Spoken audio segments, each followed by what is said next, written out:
I am Patrice. I am French. I am working for a French NGO, and also I am member of several networks in Europe on different continents for civil society and also for science in order to advocate for combating desertification. Okay. You were a panelist in the session Desertification, Land and Degradation and Drought. Can you please define what desertification and land degradation are? Desertification actually is really a big threat around the world because it's about land degradation. Actually, desertification affects 41% of the terrestrial surface and also about 2 billion people living in this area. By the way, these people most of them are poor. So desertification is caused by climate reasons and also by human causes. As for the climate reason, of course, drought, floods, high temperature, and in general climate change reasons are impacting very hardly the soil, the land. As for the human causes, it's deforestation, bad agriculture practice, overgrazing, and sometimes overpopulation on the land, simply. Okay. How could we prevent drought caused by human? The problem on desertification is that the drylands in general are a difficult situation because the people living there are poor because they do not benefit from any development. No health system, often very little transportation system, low level of education, and of course low level of economic opportunities. This is why combating desertification is really important, because these people have as only a place to live and only factory to have an income, they have their land. If the land is degraded for any reasons, they don't simply have anything to do, any income.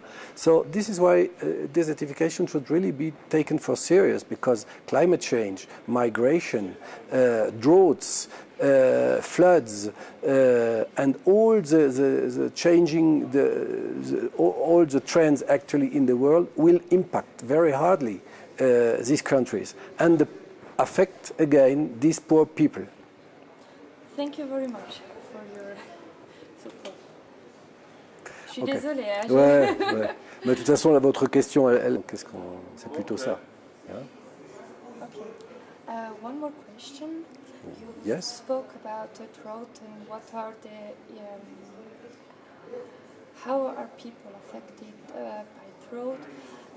In your opinion, how could we win against the drought so that people could live in a better... I think there are many options possible.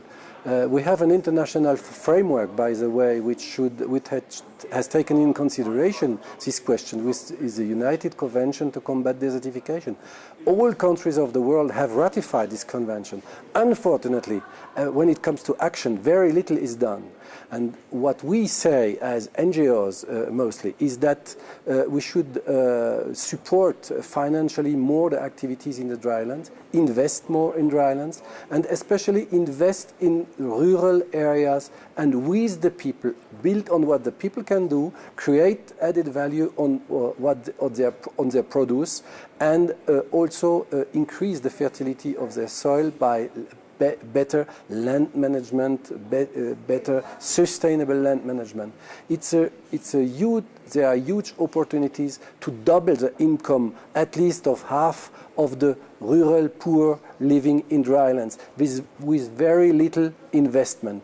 And this is very surprisingly enough, the states do not take in consideration and always postpone their investment in this area, while migration are increasing and will increase because it's supposed to be more than 60 million only for Western Africa until 2050. So I think we have many good reasons to invest in dryland for us and for the people living there. Okay. And the last question, how are you informing the people, or how should the people be informed about this disaster, the drought, and well, should they be educated to this? You mean the people in the drylands or the Yes, people? Yeah, I think the people in the dryland are very good informed, and they use since years adaptation strategies. For example, pastoralists.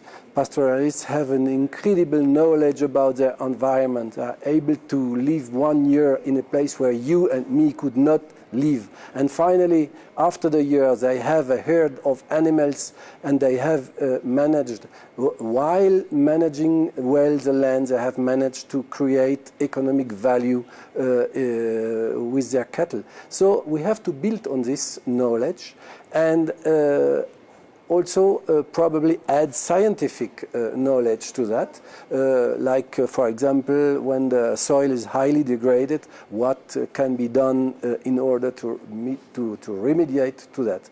As for their information, I think the countries, the southern countries affected by desertification should make a bigger effort to support their local communities, their community-based organization, and their NGOs, which are working in the field, and we're doing a really good job where the governments, most of the time, do not simply accede.